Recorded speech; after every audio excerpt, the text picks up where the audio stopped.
Welcome to the San Diego Sabers radio podcast, a member of the Star Wars Commonwealth podcast network. San Diego Sabers is the premier lightsaber combat training group in the San Diego area. On this show, we get together and talk about saber fighting, combat techniques, and a lot of Star Wars geekery.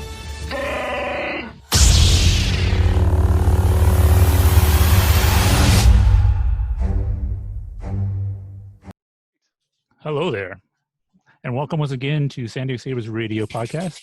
I am producer Andre, and this is episode 128, and I'm here with... Still not Robert Chang. Still not Robert Chang. But yeah, you can call me Doug for now. Cool, that's what I'll call you. In this episode, we are planning on going through chapter 10 and 11 of The Mandalorian, which is episode season 2 of 2 and 3 of season 2. And we'll see where it takes us. Nice. And I believe Doug has a trivia question for us.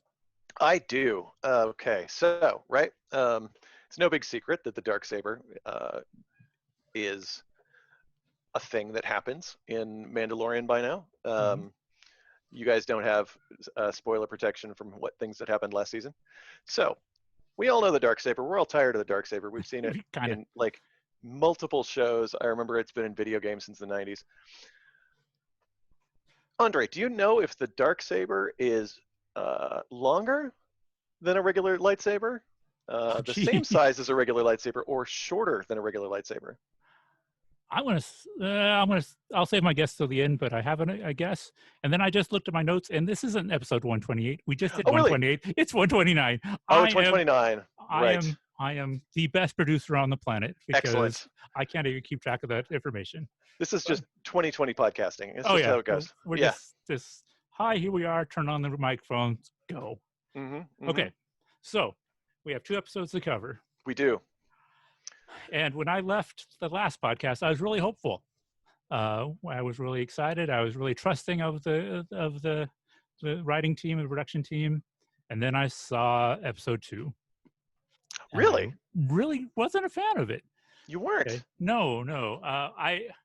It didn't suck, in my opinion, but I felt it was filler. I felt it was more of a, it didn't advance mythology, it didn't advance storyline. It gave Filoni another cameo, but I don't really, didn't really feel like it was an episode once again, we only have 8 episodes. I kind of don't want filler. Interesting. Yeah. And I felt this was filler. I've been on the other side of the fence about filler episodes because I just remember all of the shows that I love, like most of them, like they would have, I don't know, in the old days, an episode of Star Trek would have maybe of the Next Generation or something would maybe have 3 or 4 episodes a season that had any continuity whatsoever. Right. And everything else is just random. And so I kind of still really appreciate TV shows that do that. But when you put it in the context of the fact that, there are only 8 episodes this season, that does kind of raise the stakes a little bit. That said, how are you feeling about Baby Yoda now, or Kevin rather, or the child, or the baby, as they're called? Well, luckily they emphasized the fact that the eggs weren't fertilized, so they were still snackable. Oh yeah, that's fair. So they weren't actually live versus the spider egg thing he ate. Yeah, that was unpleasant. Yeah, it was great. It was such a no, don't do that kind of situation. Yeah, but I mean, like I said, it didn't suck, and it didn't. I don't really feel like it got a big push in the world building, but it had fun elements. I mean, it did. It's still following its path of lone wolf and cub kind of storyline, and then it did have the side quest escort mission vibe to it. So it sure did, yeah. So I'm acceptance of that. I never like I don't like escort missions in RPGs anyway. But I do understand it in their methodology of storytelling. Yeah. Although, I mean, you think about it, bounty hunting really just is escort missions. Yeah. Just you happen to be escorting something that's probably frozen in carbonite. Yeah. Picking up and dropping off. Yeah. Yeah. As for the child and his snack tendency, I do appreciate the fact that he is his notation now is he's always hungry. I kind of and he manages to inhale things that are way bigger than his mouth, which has kind of a nice anime quality to it. So I appreciate that. I'm okay with it. Although at the same time, he is literally taking out, knocking off a generation. Yeah, I know. That was so troubling. It was like, it was, yeah. Usually Kevin shenanigans are cheeky and fun, Mm. and these were cheeky and like Disturbing. guilty fun. Yeah. Because Yeah. and my 2 cents though is, why not put a better latch on that after the first one got I snagged? know, really. Like, I feel like at some point, it would have been nice of Mando to warn Frog Lady. yeah, Um, not say anything about what Kevin has done, but at least just go, for I safety noticed reason. when I was downstairs, I noticed that the latch is super loose. So you might want to tape that down. I'm Yeah. just saying, Yes. because little green hands could just get right in there, Yeah, or it could pop open and spill. Would be in trouble. Yeah. and that would be so much worse. Yeah. In a hyper PC woke council society, it would be interesting if because it's the child being counseled for being such a generational terrorist or whatever. Destroyer of generations. Yeah. Yeah, but yeah, They've already it's got him going on an Anakin Skywalker path. yeah, like little things I eat. I did not see the X-wings coming back. I thought he was going to kill the giant spider and somehow use spider web and carcass to fix the ship. That That would have been amazing. that would have been so cool. That was where my brain was going up to that point. I would love to see, like since every show and movie has to renovate their starship at some point. Starship, never mind. Their lead ship. Right. I would love to see a giant alien spider body reinterpretation of that ship. That'd be awesome. The Razor Crest, and it has like half of a spider head on its face with like one gross little eye over here. That'd be awesome. Be amazing. Now, as for the science of him being able to pressurize the cockpit and not have the rest of the ship fail or whatever, I don't know how that works, but it just, it's like you've got everything is out in the open in the wind. Does the electronics still work? Does the fuel, the gas, all that still work? I guess it seems like you would. It seems like vacuum wouldn't be as much of a problem, at least with your electronics. I mean, that'd be great for your electronics. Keep it cool. Yeah, potentially helping with. I don't know if that would make it better or worse for keeping things cool, but at least you have fewer problems of short circuiting because there's just nothing there. It's a lot less bad than, say, if you crashed onto an ice planet and filled your ship with ice and vapor and stuff. Yeah. So yeah, no, like I said, I consider it an okay episode. I'm hoping they harken back. There's some other little tidbit of information they get from it later on in the series. I appreciate the callback by the New Republic fighters about the prison episode where they said, that was a nice tie-in, so it didn't kind of float out there too much on a side quest, but at the same time, it's like, here we are, we saved you, but we didn't. Deal with it. Go at yourself. Yeah. I really appreciated how they're demonstrating what the New Republic pilots' jobs are now. Because before, like, they were fighting the good fight, giant wars, they're doing guerrilla tactics, all this kind of stuff. And now they're sort of just space cops. Yeah. Like, there's an Imperial remnant out there, sure, but I imagine the good X-Wing pilots are off doing that. Meanwhile, Dave's doofy pilot and the other guy, they're like just, I don't even know where they're hanging around, but clearly they're hanging around the same place as Mando because Dave's pilot has shown up twice. Yeah. So they're in the same region of space. I would actually like to know a lot of world building. Yeah, he's got a name about the fighter squadron that they're part of, since they seem to be wearing, or they seem to have red regalia on them. Yeah. So I would really like it clarified if that's Red Squadron or if it's something else. Yeah. Because now, since Star Wars Squadrons comes out, they've really diversified what X-Wings look like. Like every single squadron has a different paint job. So the fact that Red Squadron has just boring red stripes on it is because they're Red Squadron, and all the other different guys, I can't remember any of their names now, have totally different paint jobs, and it looks really cool, and it makes it far more interesting than like the Empire, but it kind of establishes like the independence, free spiritedness of the rebellion, which I like. But anyway, Yes. space cops. It was really funny to watch him deal with space Yeah. cops and them arguing back and forth about regular, procedures and the the beacon thing that it's not that working. he'll work on. Yeah, It's not working. It's I can't find it now. Oh, there it is. Now it works. yeah, phantom switch. Yeah. Yeah, all of that was great. And just the way they pivot, as you were, from friendly neighborhood space cops to we're taking you in cops, is because you just see his face out the side of the window. You just see the S foils start to open up. Yeah. And he just kind of glances, and then the other one starts doing it, and you're like, "Ah, it's hell. happening." It's going down now. And it shows that he is a more competent pilot than those guys are, or I think gives him credit for.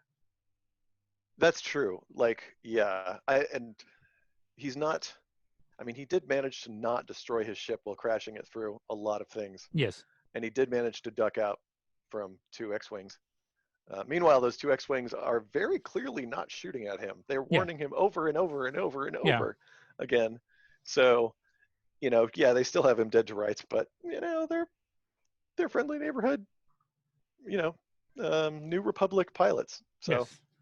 Yeah, I like that. I thought it was cool. I love the fact that Mando is very flawed and he's highly skilled in specific areas and not so great in other specific areas. And he's kind of in the middle and where he needs to be. And and flying seems to be in that kind of in the middle area, which is awesome because nobody wants to see like legacy Boba Fett who could do everything perfectly all the time. Yes. So I've enjoyed that a lot about him. Another little tidbit I thought was interesting that they should have kept longer was when the frog lady took over the droid's voice box. And that was kind of creepy for a minute. It's like, okay. That's upsetting. Yeah, I think I love that thing they do in Star, and I know it's supposed to be lazy storytelling, but I love in Star Wars that the weird aliens always understand English, or they always understand Galactic Basic. Like, that's not a problem. You can speak whatever you want to the fuzzy alien, and they'll understand you. They just can't communicate back. Can't so talk back. Yeah. All they had to do was one switch over. Well, it's the lazy American thing. We all expect everybody else to speak English. We just are not going to learn any other languages. Yeah. You think that it would have there would have been no way they could have made it interesting storytelling to have like the translator in Mando's helmet. That would have been cool, but then how would they have? I mean, unless he developed some kind of Jarvis relationship with his armor, then that's not going to work real well. Yeah. So, like I said, I'd probably give it a solid 7 out of 10.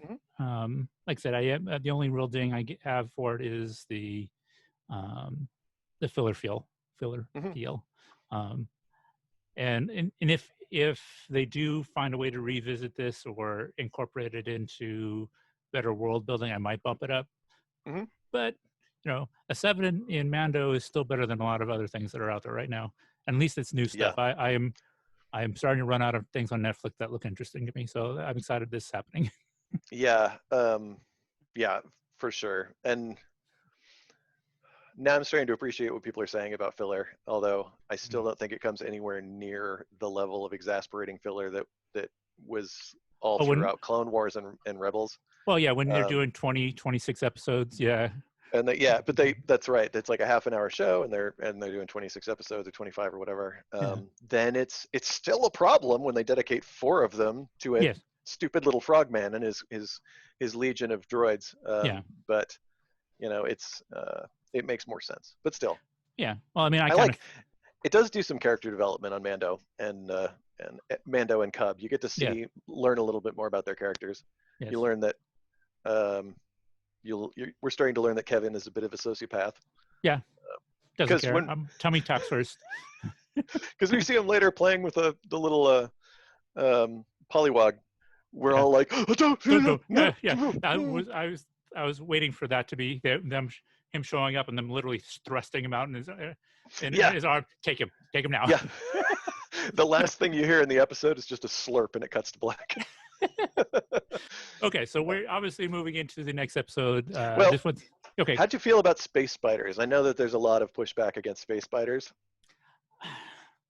I'm neither here nor there. I mean, Mm. it's a nice horror element, definitely alien-esque with the egg stacked everywhere. Which any sci-fi fan, as soon as you start seeing those, you're going, "Oh yeah, it's happening." Don't play with this. Yeah, don't touch. Don't Don't peel it touch. open. It's happening now. Yeah. Okay. We're doing facehuggers now. Yeah.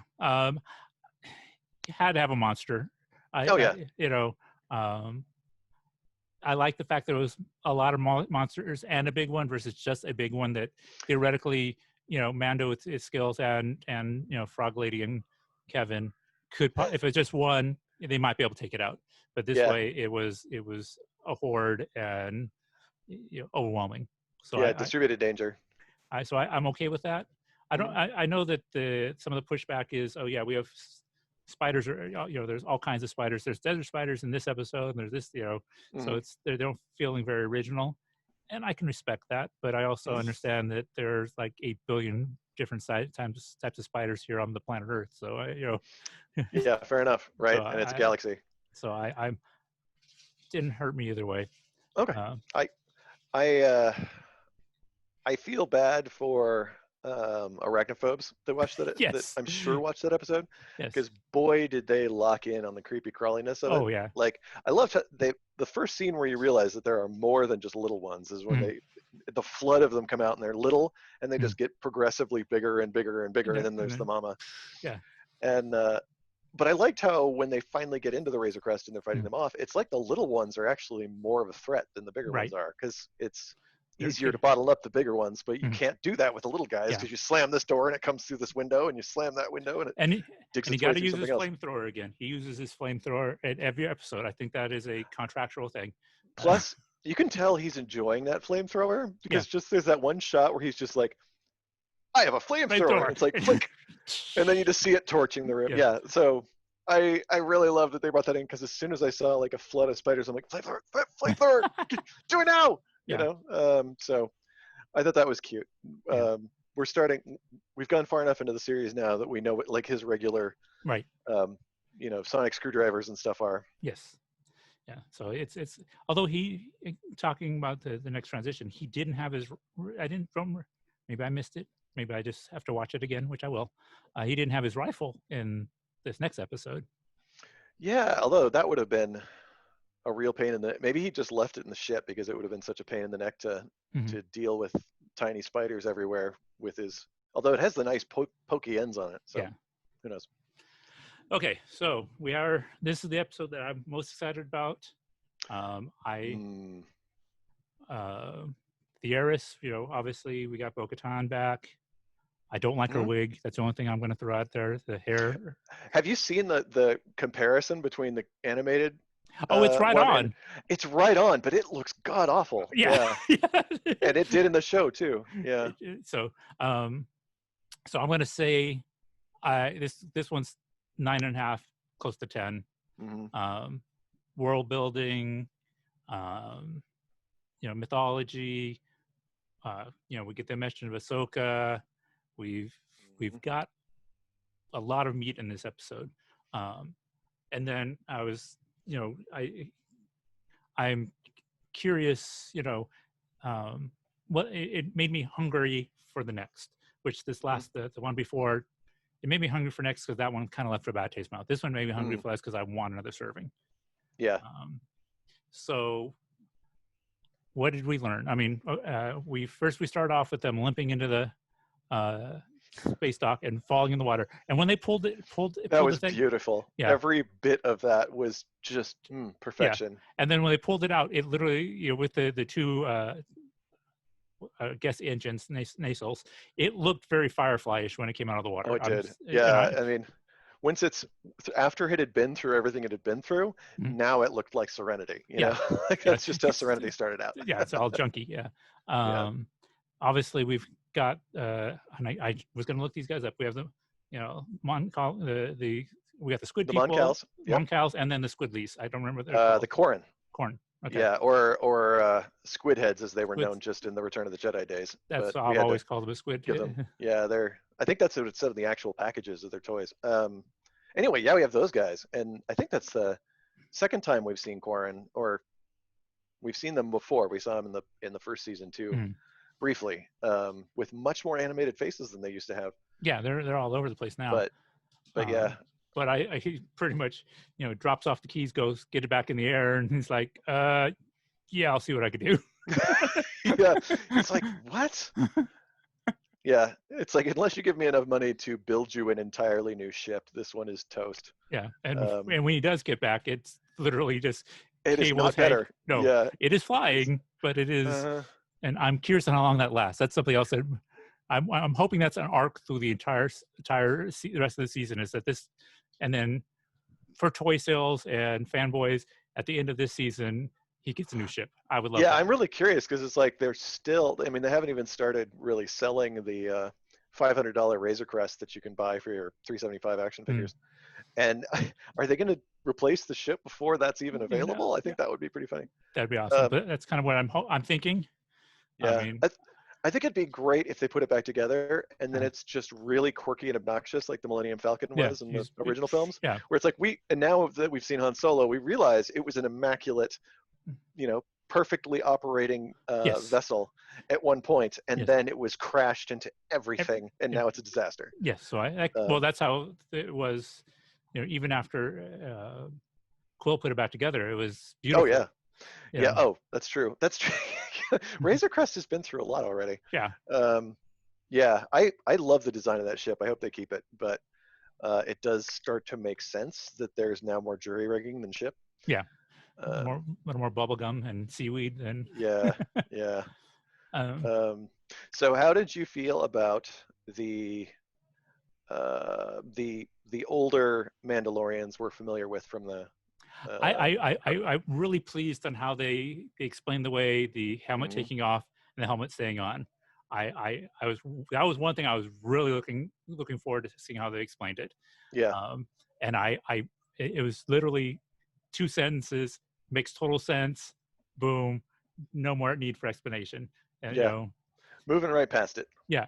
And I love that. But it's the fact that this entire sect of Mandalorians who are offshoot of the Night Watch, I'm assuming, because they're called Children of the Watch. She called them Children of the Watch, so I think everyone's assuming that she meant the Death Watch, and then she describes essentially the Death Watch. Yeah. And actually, I think they were wearing Death Watch insignia in the flashback when they pulled him out of the basement. Another look now that I'm thinking about it. Yeah. People saw that and maybe they jumped to that conclusion because they were wearing blue armor. Right. But I think somebody actually saw Death Watch insignia on them, which is, I think, cool because one of my beefs with Clone Wars was they turned Mandalorians into not even, the whole passive story aside, they took all of these guys that the fans have built into this like wonderfully individualistic, clannish society where everyone's got really elaborately individually representative armor, right? So everyone's got the armor they need. They've got the paint jobs that are appropriate. They have different color schemes that, communicate different things. And then we got to Clone Wars, and they're all faceless blue guys, right? That are no more dangerous than regular the battle droids. Yeah. Like they're just there to be fodder for Obi-Wan to cut to pieces. Yeah. And I was so I'm kind of excited if they're going to flesh the Death Watch specifically out a little bit, because if these guys are supposed to be the caretakers of their ancient society and the old Republic Mandalorians that we're familiar with, if they're the guys that are going to do it, then I would like to see them be a whole lot more interesting than they were on that show. Yes. Although she accused him of being, the zealot Death Watch guys, totally neglected that she was also Death Watch and that they took their helmets off all the time when they were in Death Watch. Yes. I mean, like, did we ever see Vizsla with his helmet on, I don't think I did. I think I managed to I was really confused because at one point there was a guy on screen and I think he had like it wasn't the one with the horns all around it, but he had like some special kind of markings and I was like, who's that? And he took it off and it's like, oh, it's Vizsla. Okay, well, I guess he has a helmet now. Yeah. So it'll be interesting I would like to see them further explain that. Yes. But I thought it was a really nice way to just take this controversy and shove it over there. Yeah, it was just like, nope. And it was done, and it made sense without totally retconning anything. Or I do appreciate. I think Katie did a great job. I think she. Oh yeah. I think they gave her a lot to work with, and she chewed it up and used it. I didn't recognize the other two as actual characters from Clone Wars, and I didn't do the homework. Yeah, I don't think they were. I found out what their names are. I Okay. forgot her name. I know that she was played by Sasha people something. thought, Sasha Banks from World Wrestling, and people thought she was actually going to be Sabine. Yeah. And I think that's reintroducing Sakov's character, and then also name dropping Ahsoka. It's like, you guys are bombing us with everything. It's like, maybe save some for later. So it's like, I would love to see Sabine. I thought she was a cool character, but and we saw her when she was like a feckless 20-something. So it'd be really cool to see her as an adult now, right? So that'd be cool, but save it. Like, just keep making more seasons of the show and put some of that stuff out in the future. Save it down the line, because that she'd be an interesting nugget of a storyline back on Mandalore, or even with Ahsoka or whatever. But just let her be down the road a bit. Then you got Moff Gideon back in his little hollow, telling him. It'd be really interesting that this commander's literally willing to belly flop his cruiser just because that was what he was told to do. I know. That's a zealot that I don't wrap my brain around. It's kind of cool because it's sort of bridging the Empire with the First Order. Yes. Because the First Order is like crazy full-on zealotry and hypnotism. And the Empire is a little more just spit and baling wire, kind of holding it, like they presenting a unified front, and then no one has the hell of an idea of what they're doing. You've got the stormtroopers, whatever. So anyway, it's kind of cool to see that, and it'll be interesting to see if Gideon plays a role in the First Order. I can't remember the name. The Grand Admiral, I can't remember what her name is, that lost the Battle of Jakku. I have to look it up. It'll be interesting if they introduce her. I know she plays a big, or she's name dropped heavily in Star Wars Squadrons. So it'll be interesting to see, because we don't know how the Remnant works yet. Like, we don't know if these are totally fragmented pieces, or if Gideon's reporting to anybody. Right, because we go from the fall of the Empire to the First Order with no transitional information, and so this theoretically could be some of that, or it could just be, this war chief or whatever, warlord kind of thing.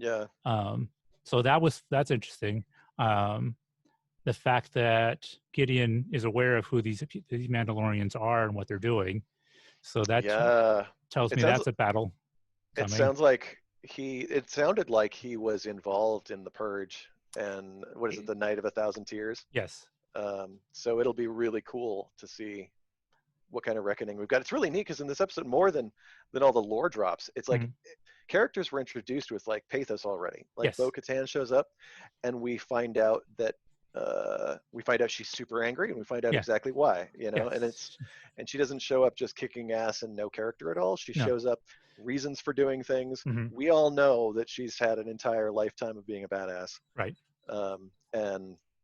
And trust that her friends, if they're going to be in the Night Owls, they're going to be badasses too.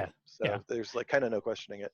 And then Gideon, we find out we find out some interesting stuff about him, like maybe he's hunting down Mandalorians.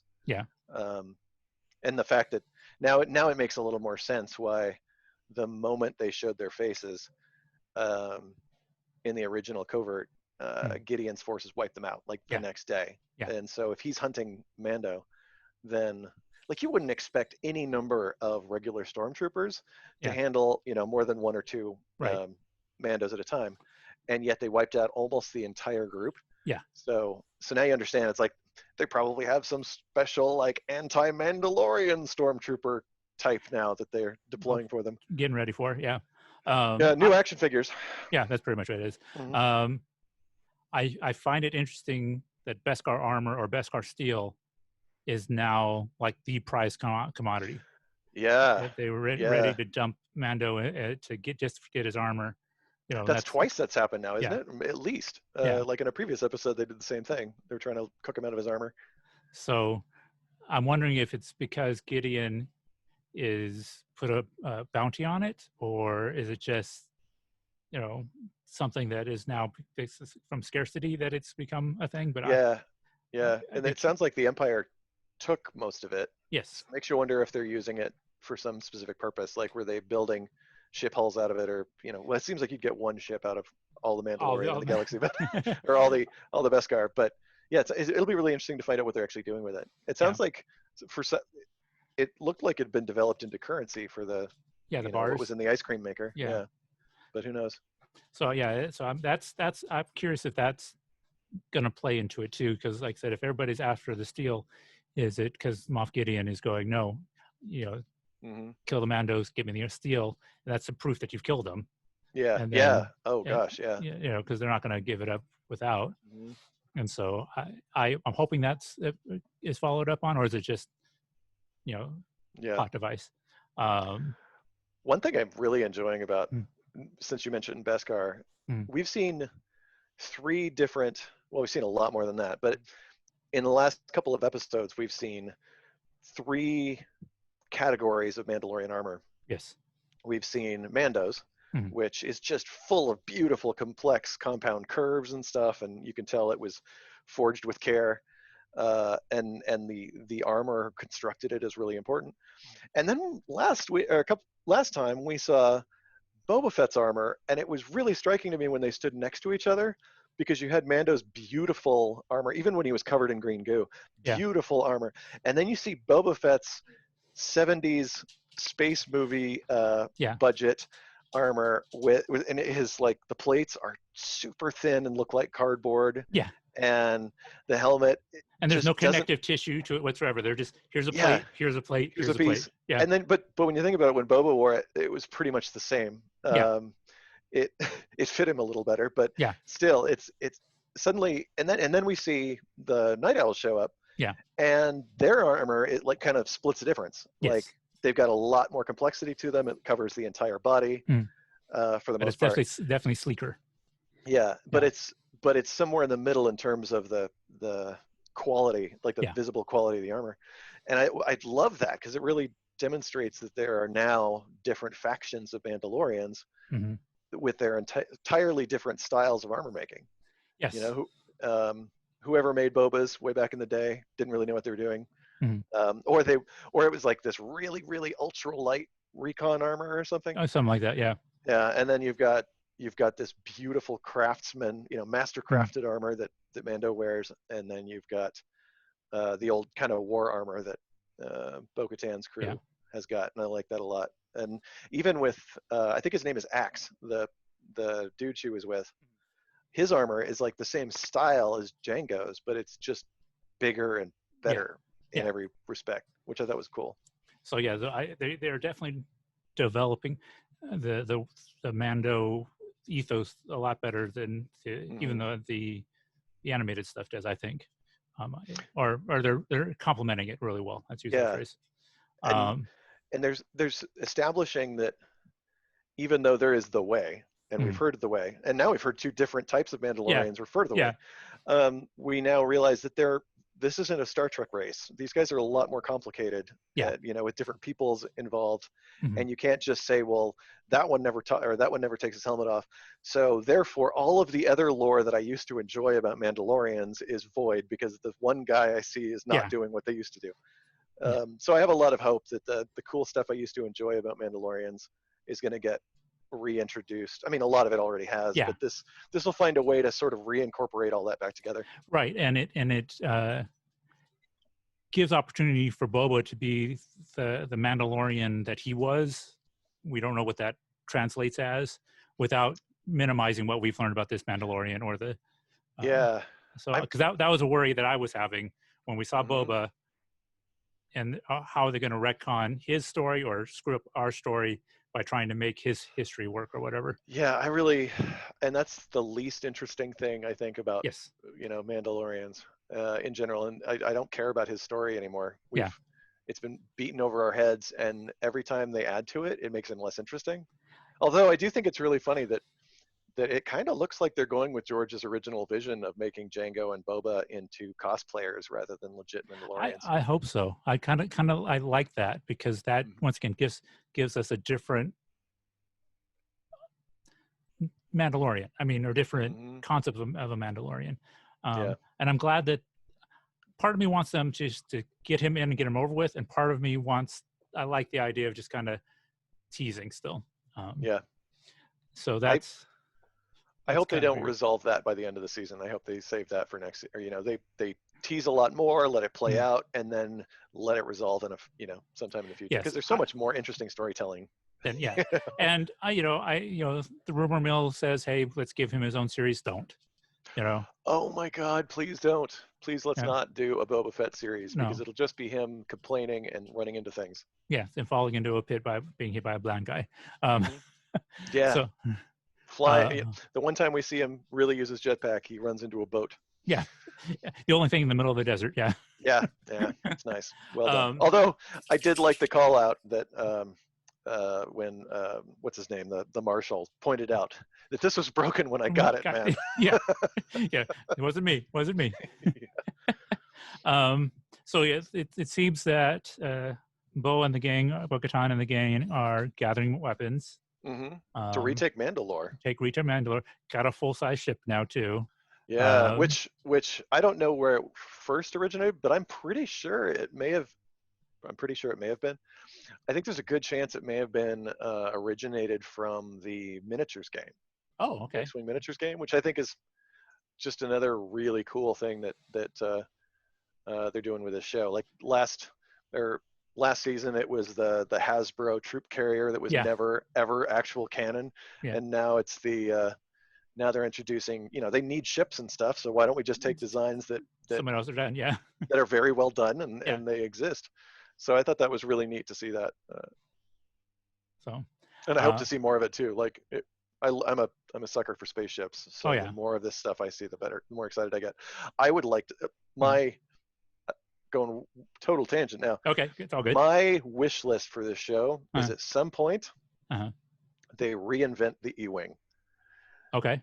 Because the E-Wing is the grossest trash fighter in Star Wars, and I would put it out there that it's the grossest trash starfighter. Period. Like all of the weird racing ships that Resistance introduced, all of them were designed so much better than the E-Wing. Like, wherever you are, just Google E-Wing and look at the picture, and you'll know what I'm talking about. It's a disaster. But anyway, it was supposed to be better than the X-Wing in every measure, because it was designed in the 90s. So of course, everything is better than the X-Wing. Oh yeah. And as an X-Wing diehard, I think that I would like to see. I think it'd be interesting if they do a call out to it, but use the opportunity to take modern design and somehow make it less stupid.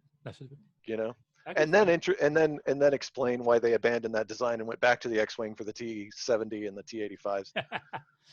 That'd be fun. And these guys are smart enough to do that. Oh, they are. Like I said, I'm still hopeful. I haven't, even though I kind of was cranky about the number 2. I'm still, they're still doing a great job. It's still great storytelling. I'm curious if they actually borrowed those spiders from something, because when you watch the behind the scenes show, they had an entire episode dedicated to the weird deep cuts that they go to for getting all their stuff. So like the blurgs and all the thing. It'd be really funny if like in like that old Star Wars Online game or something, there was just like a monster and they just go with that, because they're like, hey, here's a spider monster. But I wouldn't be surprised if we find it as some concept art that they did somewhere down the road and they just kept it. And it's like Macquarie concept art or something that they're going to use. I could see that being a thing. I haven't obviously haven't done the homework on that. Did you notice that we got an entirely different biosphere than we've had in any of the films? I mean, it's like we knew that Mon Cal existed, but this is the first time I think we've ever seen like a truly biome, water. And I'm not saying it's a watery planet, but just a coastline with ocean. I don't think I've ever seen that in Star Wars before, and that's really exciting. Anyway, it's not just another sand planet. Sand or ice planet. Yeah. Sand or ice planet. Although they still have to stay off of Tatooine. No more Tatooine this season. I'm still gonna. Yeah. I know. I mean, they sort of addressed everything that Amanda would care about on Tatooine at this point. Like they've thoroughly investigated the Boba Fett connection. Mm. We can move on now. Yeah, no more Tatooine. So let's take 2 seconds to talk about the child. He almost got ate by us. Was he even? He was barely in this episode, wasn't Yeah, yeah. Is Which another is one? nice, actually. Yeah, he played with a tadpole, and that was it. But And didn't quite murder a child, which yes, is nice. and I did put it on my Christmas list. They do now have a RC control child that has a built-in follow mode that I kind of want. So I don't know if I'm going to get it for Christmas from a loved one, or if it's going to have to be a Andre likes Andre present. Yeah. Pay attention, Andre's family. Yes, Yeah. I've already dropped it in the family chat. Okay, It's like, that makes sense. I want this, and we'll see what happens.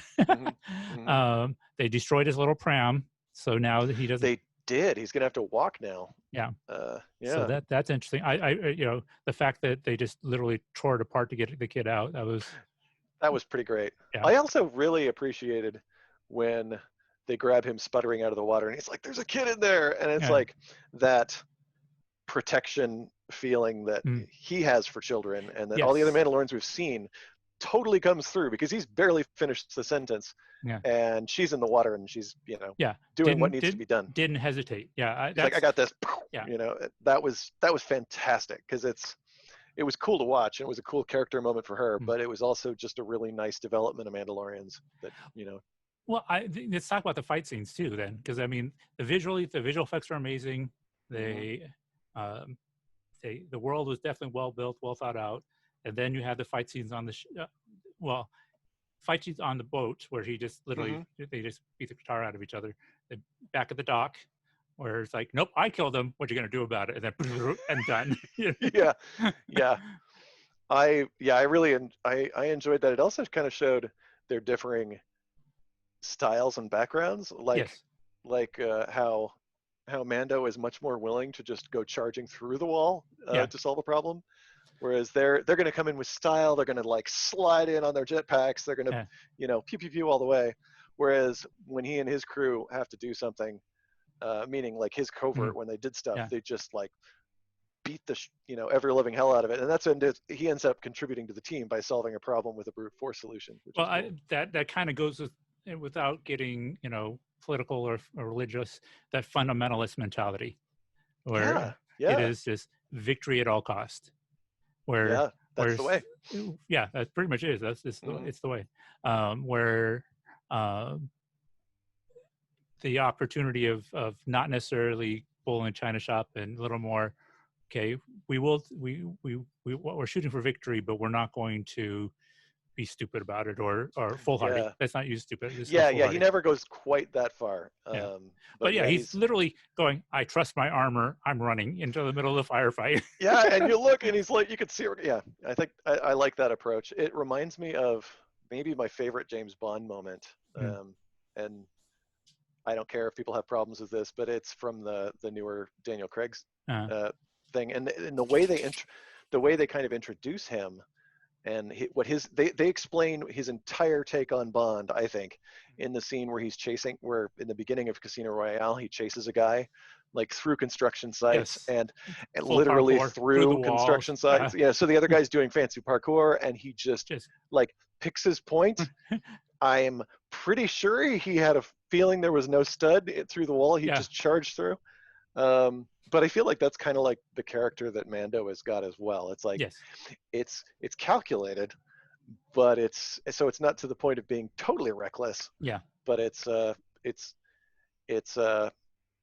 vicious blunt instrument, as Ian Fleming might have said. So I appreciated that, and the fact that that put up his value in their eyes even more. They recognized that he was a decent fighter, but once he went I've got this, and they were successful about it, it was like, he's good. Come with us. This. Right. Plus, you got to think they're armor nerds. I mean, they wear it all day, so they must have seen that and go, "Damn, that is some nice armor," So, do you expect to see her again this season? Like I said, I'm not. I would love to. If we got a spin-off of anything other than Ahsoka, because I've heard that that's being talked about, and I'm really excited about it. But rumor. I would love to see. Actually, no, it doesn't need to be a spin-out. I like to see more focus on Mando interacting with the broader Mandalorian community, which would include Bo-Katan and her crew. I'm hoping that's season 3. I really Yeah. do. Because I don't think Ahsoka. I think the child is going to be the story arc until the series is done. I don't expect that to ever be. Oh, I'm done with this. Part 2 is now. Well, yeah, I mean, like, how is that story going to end when you think about it? He's either going to take him to Ahsoka and she's going to be like, "Oh, honey, I'm sorry. We Yeah. gotta," or he's going to take her to her and she's going to be like, "I know this guy. Yeah. That, yeah, he was kind of a farm boy, but he's sort of the only Jedi Master left." So, and that's not a happy ending either, because now he's presumably in Luke's training academy that gets burned to the ground and everyone dies. Yeah. So I don't. How are they going to end that? Yeah. How are they going to end that story? But I would love to see more. I love to see most of next season on Mandalore. None of this. Yeah. Or they could bring the child story to some kind of like half resolution, where at least, he's not constantly trying to babysit, but without completely resolving it. Like if he finds he's developing a social network, like on Tatooine, the mechanic that just loves Kevin. He's finding more and more people that he can help with babysitting. And if they can get Mandalore locked down, then maybe that's going to be like a safe place for him. Yeah. Because that's kind of where I was. That is a direction I'd like to see. Because I've been thinking about it. So we know that Yoda was 900 years plus, and that was way old. So let's say 10 years in a Yoda life is equivalent of a year in our life. So theoretically, this kid is like 5. And I feel like they're playing him like a 2 or 3-year-old. Yeah, I think that they really seem like they are, and my brain hasn't properly addressed that, because every once in a while he'll be doing something cute and adorable and childlike, and I'm like, he's an adorable 50-year-old man. Yeah. And then that'll jerk me completely out of the moment. But yeah, it's like they must just develop over a much longer period of time. Maybe it takes him 300 years to reach maturity. Yeah, because it'd be interesting to get to the point where, a season from now, he's less toddler, more early elementary, has a voice, can interact, can follow directions, and this way, you've got some resolution with this story, because you can go stay here, and then he's not in an episode or 5 episodes while Mando's doing something else, and then so he can do something on Mandalore, or he could do something or other, So the great thing about this, though, we briefly covered it before, with it being Star Wars and the cheesy language stuff they do, it's totally plausible that Kevin understands every damn word he's saying. And they always sort of tease that maybe he is. Yeah. And that maybe he's fully understanding of what Mando wants. He just doesn't care. He's a cat. Oh, yeah. So he's the house cat. I'm curious on how that plays out. But back to the episode, I don't think there's anything else except for the fact that Bo-Katan obviously is looking for the Darksaber. Yep. That was her. Who has it? Where is it? That was the subtext of her mission. With also it's not even implied. It's with the goal also of liberating Mandalore again. Yeah. Which makes you wonder: does she want the Darksaber because she dislikes that sword, or does she want the Darksaber because that makes her Mandalore again? Because when it came to the end of Clone Wars, I think she was Mandalore. The title Mandalore. Yeah. Because Sabine gave it to her and all that stuff. Yeah.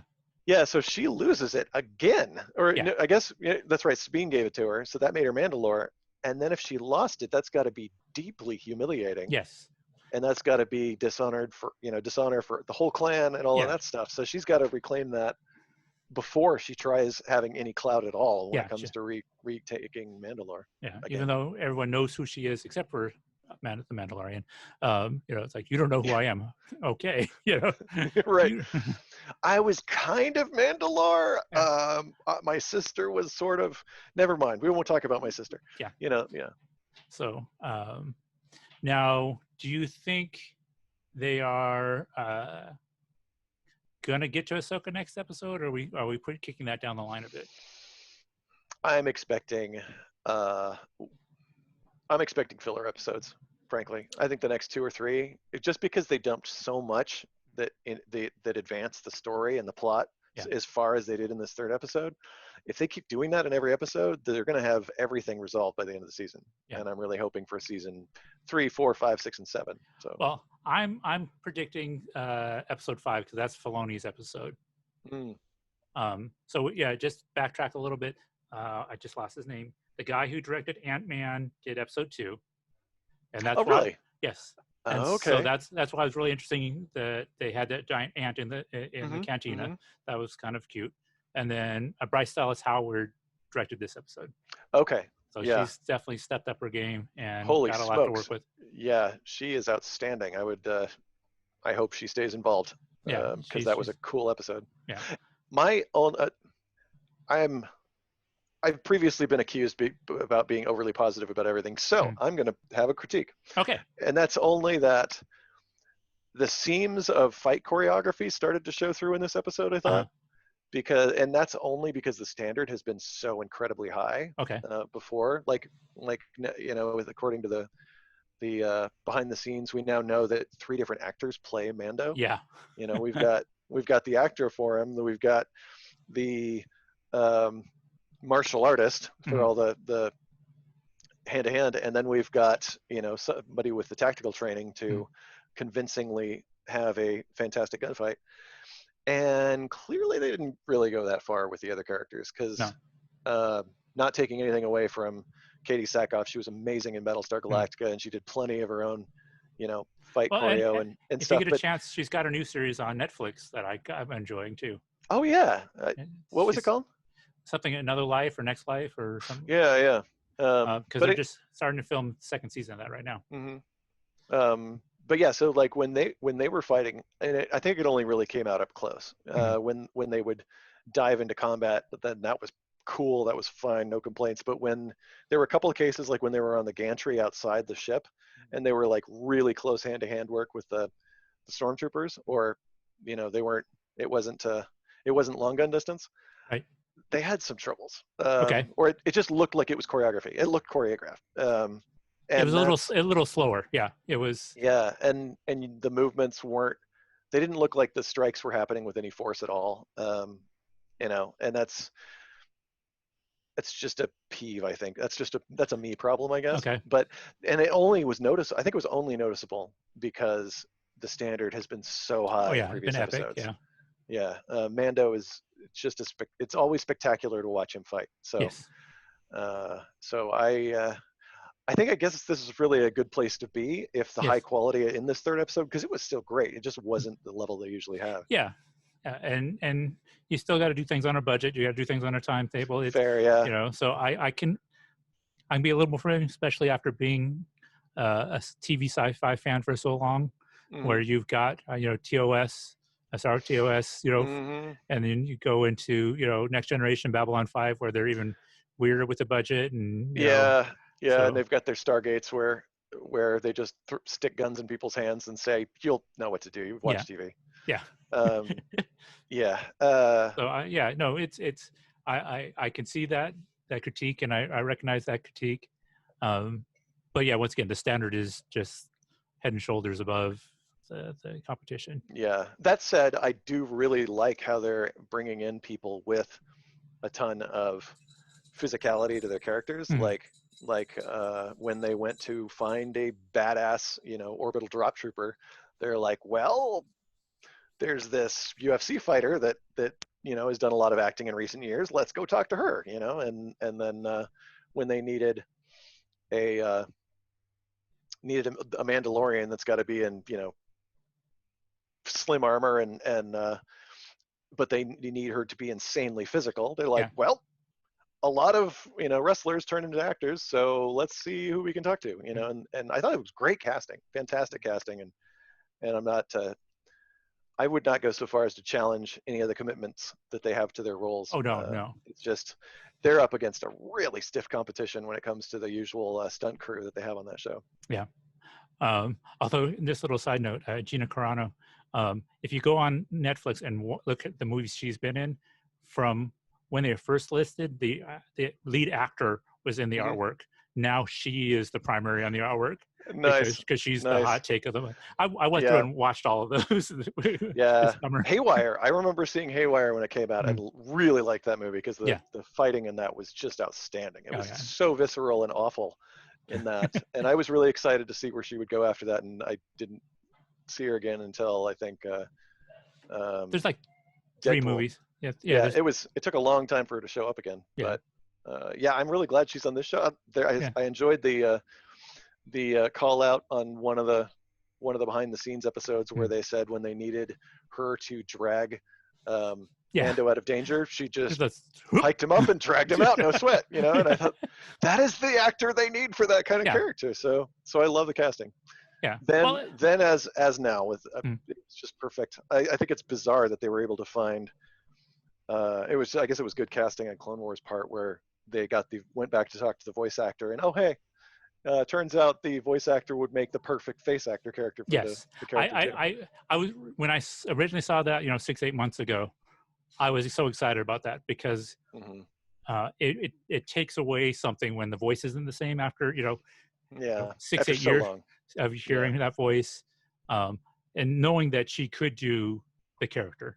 You just from her experience. Her YouTube channel is hilarious too. If you ever get a chance. I didn't know she had one. She does all kinds of fun stuff. She cool. just did a Halloween candy review that was hilarious. But she did a whole series on her training for a Spartan race. And then cool. And she had one that's really informative for those who are in the acting community or really want to understand things, how she trains for different roles and what she eats. She goes, for this role, I had to be physically strong and yet a little more curvy, or I had to be slimmed down. That's interesting. And she goes, all of them are within the same weight range, but just understanding what muscle mass was needed and how to train accordingly, amazing. Which is really cool because that means she's not just, going out there and being stupid and being, anorexic or, so she's good to know she's being healthy. Also, she's got the might of the Disney nutritionist empire behind her at this point. Yeah. Which can turn any number of actors into was it Camille Nanjiani? Where he went from. Okay, I used to listen to his podcast with his wife, indoor kids, they're playing video games. The husband and wife playing video games together, and then you see him in his Immortals physique. Just like that was shocking. Same with Chris Pratt because he was just like a potato-shaped guy. Parks and Rec. But if you've got someone who's dropping off your food every morning and you're in a little tray and you eat that, and you've got a really scary trainer that's following you around everywhere. I would even look good, and that's that'd be a project. if I had $10 million to spend on my health, I could look great too. Yeah, that's cool. That's all I had to do all day. Okay, so we're digressing pretty hard now. Pretty far, yeah. Although nice shout out for her YouTube channel. Yeah. It's fun. She's. We'll link it in the comments. Maybe if I remember to. But no, it's really good and shows she's very natural and very. Who she is, so it's kind of fun to see that. I've always liked finding more about actors I like and how they're who they are outside of the camera world, and I think she's doing that very well. And then what's her last name? The gal from Agents of S.H.I.E.L.D., Elizabeth Henstridge. Yes, she's hilarious. She started her own YouTube channel. Nice. And the one thing that I'm enjoying about her is she's doing a rewatch of Agents of S.H.I.E.L.D. live rewatch, and she's getting cast members to come on, and then at the end, cool! She opens up the Zoom to whoever wants to jump in and ask a question. Wow! She's got a 1,000-seat Zoom channel. And holy smokes! But she's a spaz in real life. Yeah, I'm willing to believe it. She's an actor. So it's just once again getting to know some of your actor fans. That is super cool. And she's just loving every minute of it and just enjoying being a fan of a show that she didn't get to watch in real time or anything. Yeah, right. And she's got a little bit of distance from it now, so she can. Yeah, that's cool. Cool. So another plug to another YouTube channel because that's all I do all day now. Is after I go to work in the morning, I get home, I kind of since there's no new TV on TV right now, I watch a lot of YouTube. And see, I think that's probably fueling some of this really cool creative stuff that actors are doing as well, because they're not making a lot of shows right now, or if they are, they have to stop all the time. So they got to do something, and you get that creative energy has to go somewhere. It's like when Joss Whedon was between movies and made like a much ado about nothing Shakespearean film, like at his house. Yeah, or that's when Dr. Horrible came out to you during the writer's strike. Yeah, right, exactly. You know, so you've got to do something, and I'm going to do this. Yeah. So, okay. Any other thoughts on the episode? Any other piece of Easter egg or nugget or? I am looking. I haven't seen it again yet, but I'm going back through them to look for the really weird deep cuts before Disney releases the next season of the behind the scenes show, so I can try and pick up on some of that stuff, because I know they're actively sneaking things in everywhere now. Yes. So, yes. So yeah, no, I don't remember any other thing that I would consider chat worthy, but we'll get to next episode and we'll go, oh, that was important. Okay. Well, we can always come back. The structure is collapsing, so right. So shall we do the trivia question? I think we should remember to do it. Okay. Yes. The answer is a dark saber longer, the same length, or shorter than a lightsaber? What do you think? I'm going to go shorter. I'm going to say no one cares. Even better. All right. Well, it has a specific length, and you were correct, but no one cares, right? I mean, Well, it more than likely is going to be the cliche. It needs to be as long as it needs to be. Yeah, I mean that's true for all the lightsabers. So might as well for the dark saber too. I'm assuming that's the official use of it. I mean, textbook in the chronology and the encyclopedias, it's officially shorter. But when we get into combat with possibly another lightsaber, it's going to grow. Or yeah. As he gets more excited, it's just going to get bigger. There you go. Couple notes for the podcast now that we're wrapping up is the latest book, A Different Point of View, based on The Empire Strikes Back, just came out. We just picked up our copy. We are looking into doing a book club of that soon. And then coming up this week is the Lego holiday special is dropping. So we will try and put something together. I don't know if it'll be between, hopefully, more likely it'll be between this episode and the next Mandalorian episode. We'll try and slip a Lego in there.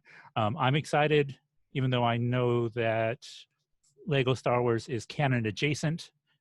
So there are things that are canon. Because if you watch the trailer, we've got some really great concepts, but we got time travel. yeah, we'll see.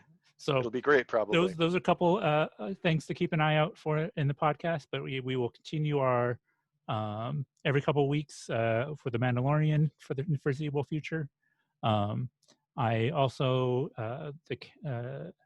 there might be some stuff coming out from the council soon.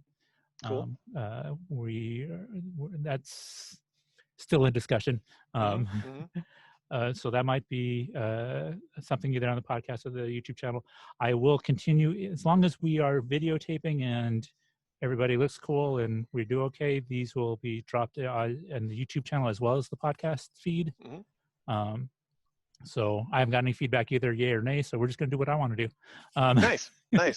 On that note, I'm plugging really way too early, but I've got something that's going to show up on the YouTube channel eventually. It's a project. It's in the early phases, so it's probably going to be like 6 months out, but I'll have more details coming up later. Groovy, because I know that's something else that the council is looking into is now that the county is in purple, and we are even all the Here we go again. The efforts we were trying to do to get to start looking to getting together to train in a smaller scale.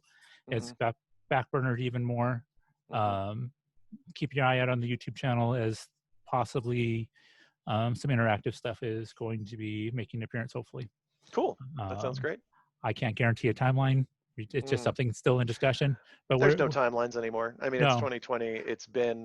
It's gone by really fast, and it's also been our entire lives. Yes. So time has no meaning anymore. Yes. I'm totally there. And I'm getting ready for peak season at UPS, so that's going to make it even more fun. Oh, cool. Yeah.